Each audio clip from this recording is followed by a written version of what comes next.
Assalamualaikum warahmatullahi wabarakatuh. Waalaikumsalam Sejahtera, namo buddhaya, salam kebajikan, namo swastiastu. Berbahagia sekali hari ini sahabat Indonesia Seharusnya kita telah hadir bersama kita Profesor Nandan Lima Krishna. Beliau adalah salah satu ketua Dewan Cendekia di Partai Indonesia Bangkit Bersatu. Nah, hari ini kita akan mendengar bagaimana sebetulnya konsep Indonesia Seharusnya yang sudah digagas lama ya Pak ya. Silakan. Assalamualaikum warahmatullahi wabarakatuh. Waalaikumsalam warahmatullahi wabarakatuh. Kita berkumpul di sini yang sedang silaturahmi yang paling penting. Jadi tahun 2013 ya, kita pernah mendeklarasikan namanya Indonesia Seharusnya.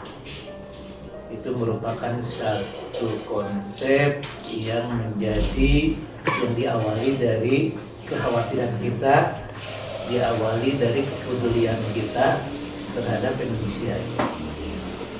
Makanya kita mendeklarasikan namanya Indonesia Seharusnya.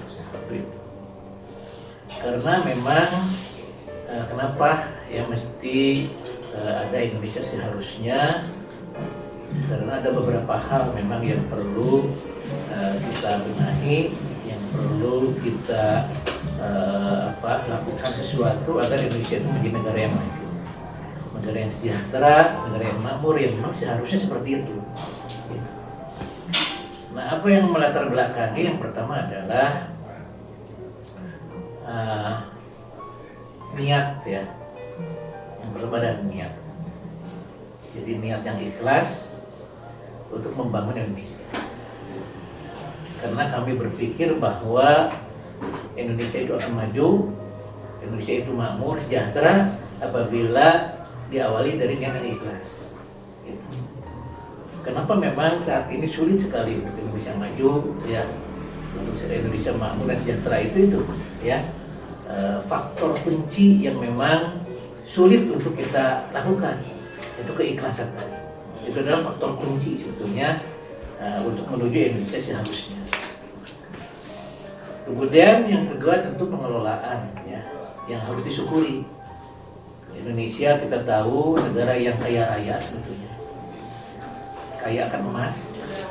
Kan kita tahu mana negara yang emasnya paling banyak, itu Indonesia. Karena itu makanya Amerika Serikat ya dengan bekerja sama dengan Indonesia untuk menggali itu emas yang di Freeport ya, karena memang Indonesia paling banyak.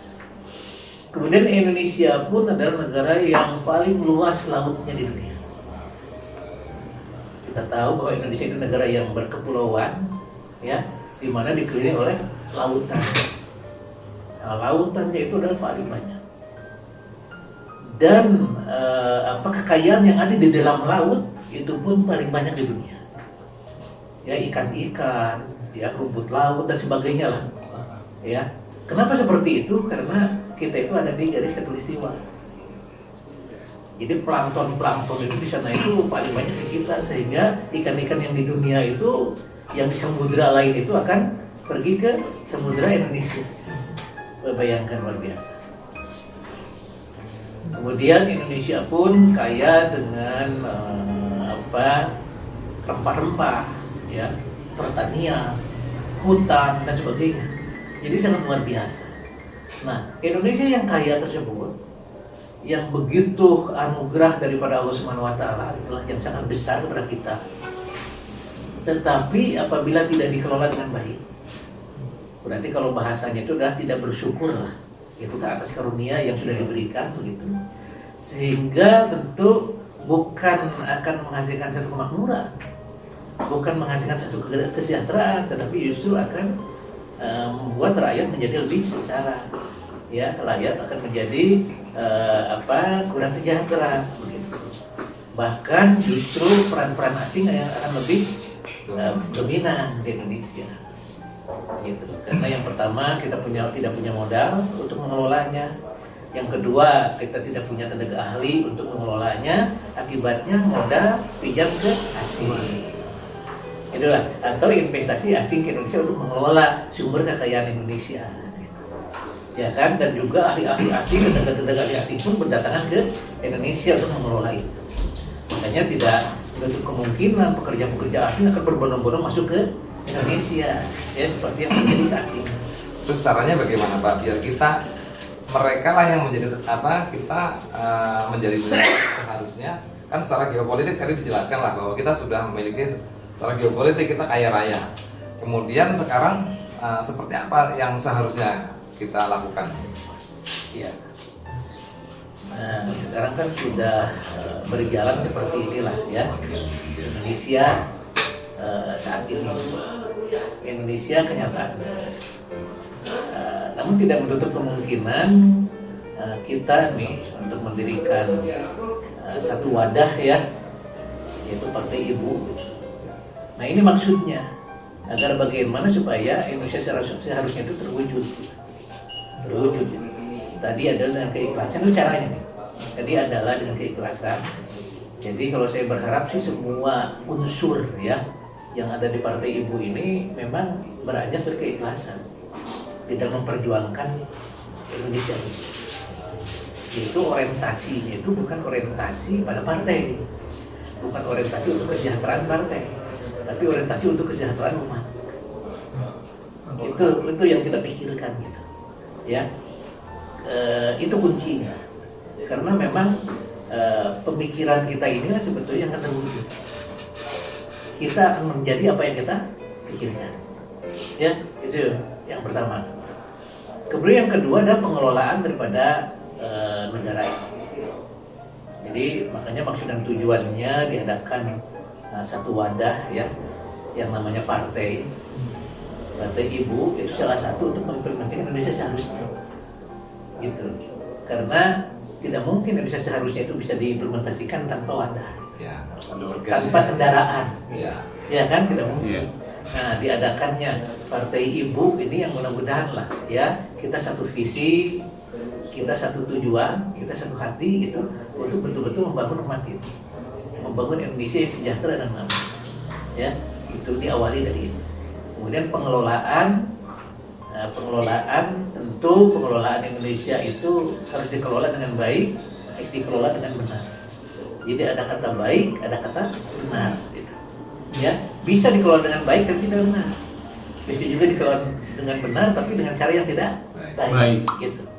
Jadi kita harus cara yang baik dan benar. Itu yang memang diharapkan ya, yang seharusnya. Kemudian kekayaan yang ada ya, sumber daya manusia, sumber daya alam Indonesia itu masih banyak saat ini. Masih banyak yang belum terkelola. Ya, makanya perlu potensi anak bangsa, kompetensi yang diberi oleh anak bangsa untuk mengelola. Makanya bagaimana agar kita itu justru mengoptimalkan, memprioritaskan anak bangsa untuk mengelola bangsa ini. Ya, bukan orang lain. Ya, bukan orang lain. Banyaklah yang lulusan luar negeri, mungkin yang punya ilmu atau kompetensi untuk mengelola itu, kenapa enggak mereka gitu? Ya, yang mengelola ini bukan dengan asing. Bisa gitu. Ya, itu mulai ini sedikit demi sedikit, walaupun memang ada asing, tapi sedikit demi sedikit peran daripada anak bangsa ini perlu ditingkatkan. Ya, sumber daya manusianya perlu ditingkatkan kualitasnya. Gitu. Ya, baik kualitas secara rohaninya maupun kualitas secara jasmaninya. Itu perlu ditingkatkan. Ya. Makanya kalau memang ingin Indonesia itu menuju pada yang seharusnya, ya kita pun harus mengelola sesuai dengan pengelolaan yang seharusnya. Begitu. Ya. Pengelolanya harus seharusnya itu dikelola oleh kita sendiri. Ya kan? Begitu. Mungkin ada pertanyaan dari teman-teman nih. Kebetulan mumpung inilah konsep penggagas dari Indonesia seharusnya sejak lama. Pak Prof ini bergumul dengan persoalan-persoalan yang Indonesia seharusnya. Nah sekarang ini kita sudah ada bentuk yaitu pergerakan wadah partai. Nah kemudian mungkin kan masih banyak teman-teman yang belum paham nih, terus harus seperti apa yang Indonesia seharusnya yang harus dilakukan. Karena Indonesia seharusnya ini sebetulnya kan dialektika terus menerus ya Pak ya, dasarnya dengan desain apa yang seharusnya dan apa yang faktisitas. Ini Betul. selalu Yang ada. dialog ya Pak ya, Betul. sehingga dia selalu dinamis Pak. Dinamis. Nah itu seharusnya hari ini kita melihat masih banyak yang tidak tercapai. Jadi antara desain dengan dasar ini selalu Iya. ada gap ya Pak ya. Nah, itu sebenarnya permasalahan. Masalahnya Permasalahan di kita itu ya gap tadi, Gap ya, tadi, ya. antara yang kenyataannya dengan yang seharusnya. Seharusnya. Gitu.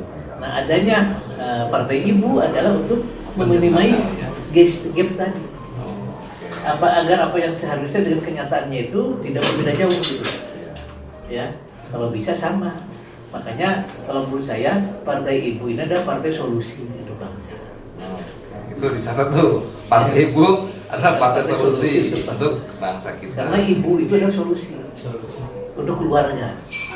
Gitu lah ya. Walaupun ada sosok ayah gitu kan, tapi sebetulnya solusinya adalah ada di Itu. ibu. Ayah bekerja, ibu ada di rumah gitu. Ya, anak banyak berinteraksi dengan ibu. Keberhasilan seorang anak itu ada keberhasilan ibu. Pendidikan Gitu. Pendidikan ibu. Makanya partai ibu itu adalah solusi untuk bangsa. Oleh karena itu kami mengharapkan agar pimpinan tahun 2024 itu betul-betul pimpinan yang seharusnya memimpin bukan yang dipaksakan, ya kan? Bukan yang dimanipulatif gitulah ya, sehingga menjadi seorang pemimpin.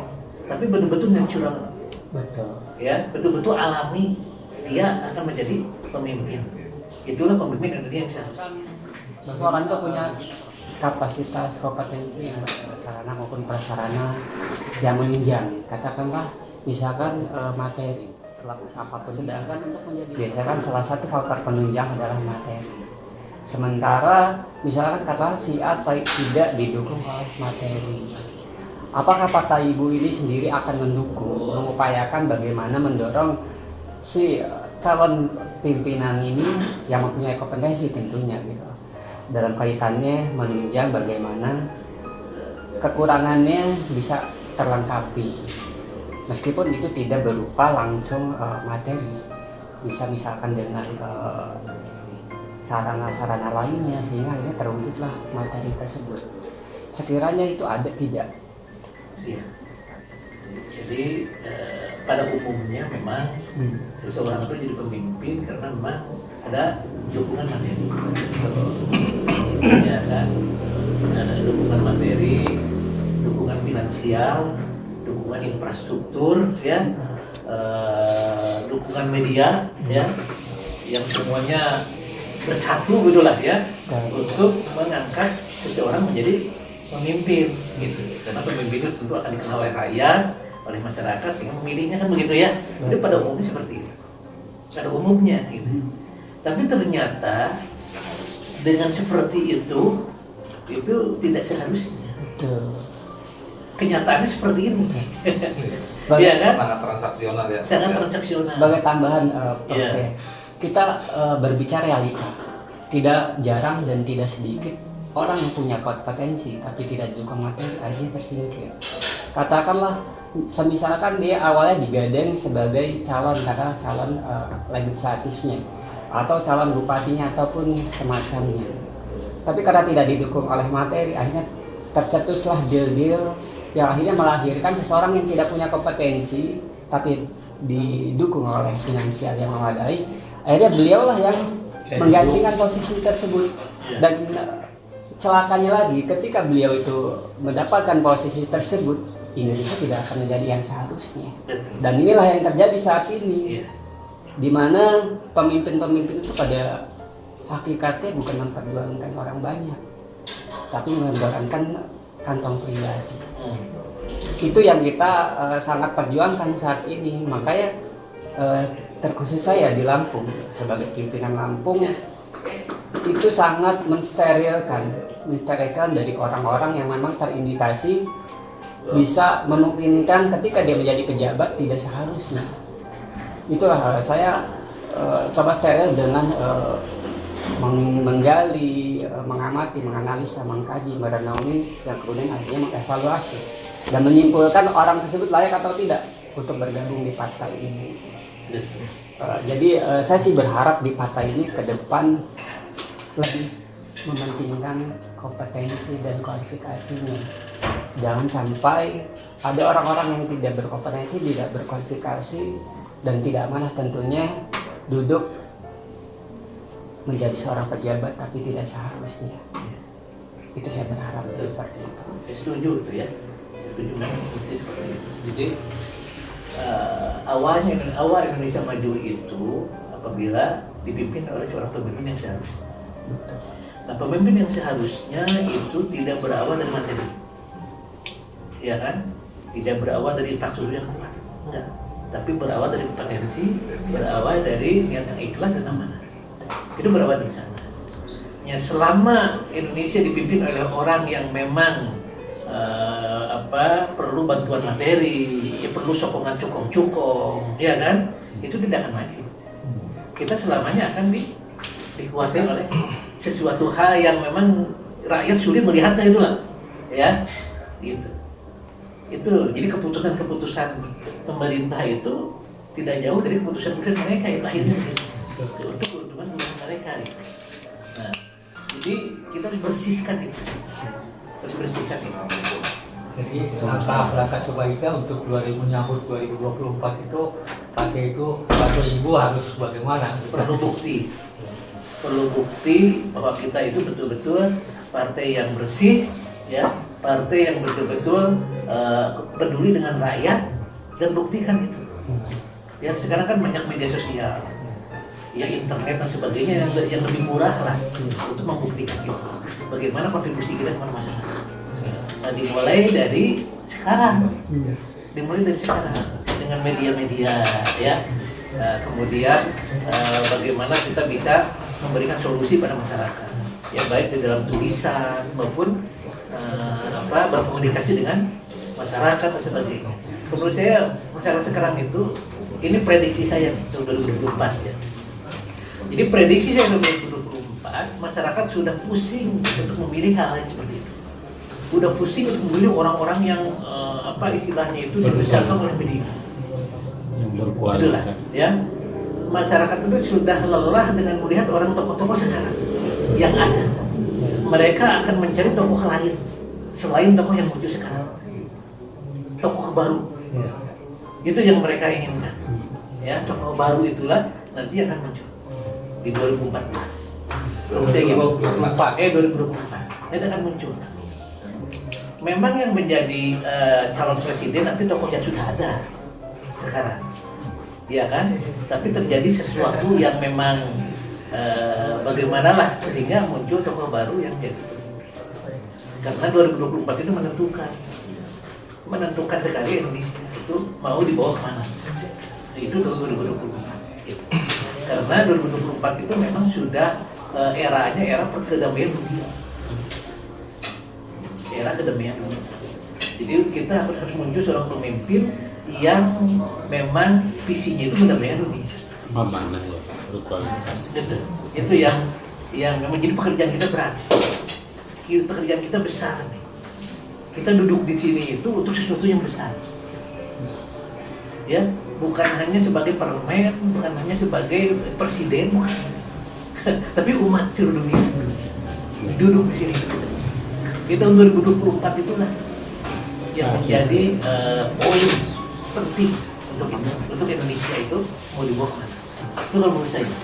Makanya lahirnya Partai Ibu itu seperti skenario Alus Marwatara. Seperti skenario Alus Marwatara. Kenapa Partai Ibu yang seharusnya idealnya itu 5-10 tahun menjadi partai. Coba lihat Perindo berapa tahun. Lihat yang Surya Paloh itu apa? Nasdem berapa tahun? Mereka jadi organisasi dulu, organisasi sosial dulu. Baru jadi partai. Ini cuma 2 bulan. Artinya apa? Artinya ada tangan lain itulah. Ada pertolongan Allah. Kenapa terjadi seperti itu? Itu kan menjadi pertanyaan besar. Berarti kita dipilih untuk membangun Indonesia ini yang seharusnya untuk umat sebenarnya. Kita dipilih untuk membangun Indonesia ini yang seharusnya untuk umat seluruhnya. Amin, insya Allah. Kita dipilih, Bapak Ibu. Amin. Kita dipilih. Jadi ini di komputer di sini, duduk di sini itu bukan hal yang Gampang. kali-kali. Indonesia sendiri bangkit bersatu, Partai Ibu sendiri. Kaitannya untuk mewujudkan hal tersebut harus mempunyai 3 elemen tersebut. Jadi dalam penjaringannya sendiri, untuk menciptakan baik kader maupun pemimpin dari partai itu sendiri. Apakah seperti partai-partai lain yang pada umumnya untuk menjadi seorang pemimpin hanya bisa dengan uang? Karena memang kita tidak pungkiri untuk menjadi ketua DPC, ketua DPD maupun ketua itu biasanya hanya cukup dengan uang. Terkadang bukan dari kader tersebut, katakanlah dari eksternal dengan mempunyai finansial yang memadai bisa langsung jadi ketua, sehingga ini menimbulkan kecemburuan dalam tubuh partai itu sendiri. Dan pertanyaannya begini, apakah partai ibu ini akan memberlakukan hal yang sama? Asal penanganannya akan berbeda ya dengan partai lain. Penanganannya akan berbeda. Yang kita berangkat dari niatan ikhlas tadi untuk membangun bangsa, bukan untuk memperkaya diri sendiri, memperkaya partai, tapi bagaimana agar bangsa ini maju. Kan begitu ya. Nah, berangkat dari sana itu kader-kader yang kita pilih itu tentu tidak berdasarkan finansial. Ada orang yang punya finansial besar misalnya orang luar, tetapi kurang amanah, ya kan? Tetapi kurang memiliki visi yang sama dengan kita yang nggak bisa masuk. Ya, kita ingin orang-orang yang berkualitas, yaitu orang-orang yang punya visi yang sama, punya amanah, punya kesatuan hati. Untuk apa? Untuk bangun bangsa ini. Ya, Kita sudah menciptakan sistemnya. betul. Itu yang memang yang akan kita. Jadi sangat berbeda sih dengan partai-partai yang lain. Jadi bisa dipastikan tidak seperti partai-partai lain yang melakukan kebijakan seperti itu ya? Betul. Ya, berbeda. Alhamdulillah kalau begitu, artinya Partai Ibu bisa menjadi suatu nuansa yang baru dan membawa perubahan yang sangat signifikan bagi masyarakat dan Solusi untuk Untuk solusi untuk bangsa. Jadi partai ibu, Solusi untuk bangsa. Jadi partai ibu solusi untuk bangsa. Ya. Jadi ini bukan suatu hal yang baru sebetulnya, tapi suatu hal yang memang diperintahkan oleh Allah Subhanahu wa Ta'ala seperti itu. Kita membangun negara. Ya. Bukan artinya khilafah, ya. Itu banyak orang yang salah artikan tentang khilafah. Disangkanya khilafah itu membangun negara. Islam bukan. Khilafah itu kan kepemimpinan. Ya kan? Kepemimpinan Islam kan nanti satu juga. Ada namanya Al-Mahdi. Tapi bukan satu negara. Negara tetap aja Indonesia. Ada Malaysia, tetap aja seperti itu. Iya kan? Contoh seperti misalnya di Vatikan Paus apa itu apa? Pemimpin Katolik kan Paus. Tapi negaranya kan macam-macam, Afrika. Nggak ada negara Vatikannya seperti itu. Ya sama seperti itu. Jadi jangan sampai orang berpikir apa itu negara kan ya. Dan konsep itu pun istilahnya konsep yang memang tidak baru. tinggal yang baik untuk melaksanakan Yang baik dilaksanakan. Partai ibu tentu tidak kebijakan dengan partai yang lainnya dan tidak menyatakan bahwa khilafah juga. Partai ibu berdasarkan Pancasila dan Undang-Undang Dasar 45 itu tetap kita pegang karena itu dasar negara kita. Itulah itu yang harus dipegang. Gitu.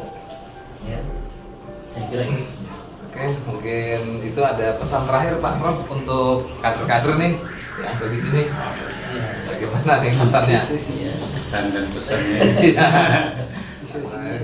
saya Ini soalnya. untuk kader-kader kita jangan dulu berpikir bahwa apa sih sebetulnya akan kita dapatkan dari partai ini. Tuh. Tapi kita berpikir apa sih yang kita berikan pada partai ini, ya kan? Karena nanti setelah partai ini berjalan pun kan untuk bangsa, untuk negara kita yang tercinta. Gitu. di sana, ya. Apa yang akan kita dapatkan itu yang kita pikirkan. Yang kita pikirkan itu apa yang mesti saya berikan buat bangsa ini. Bukan apa yang harus saya dapatkan dari bangsa ini. Karena yang didapatkan itu sifatnya given. Di given itu nggak perlu dipikirkan, itu pasti terjadi. Itu lah, yang pasti. Tetapi giving, memberikan itu adalah harus dipikirkan. Beda. Jadi kalau giving itu kita harus berpikir bagaimana caranya nih saya bisa untuk bangsa ini. Gitu. Tapi apa yang didapatkan setelah saya memberikan buat bangsa ini, kemudian saya dapat apa? Nggak usah dipikirkan. Karena itu given. Jadi given itu udah pasti ada. Lah, namanya given itu pasti. Itu namanya itu apa, sunatullah lah gitu. Nah, cara berpikir itulah saya kira rekan-rekannya yang harus dibangun, ya. Dan nanti juga kalau rekan-rekan apakah masih tetap di partai ibu atau enggak, itu kelihatan, ya. Karena di partai ibu itu adalah orang-orang yang ikhlas.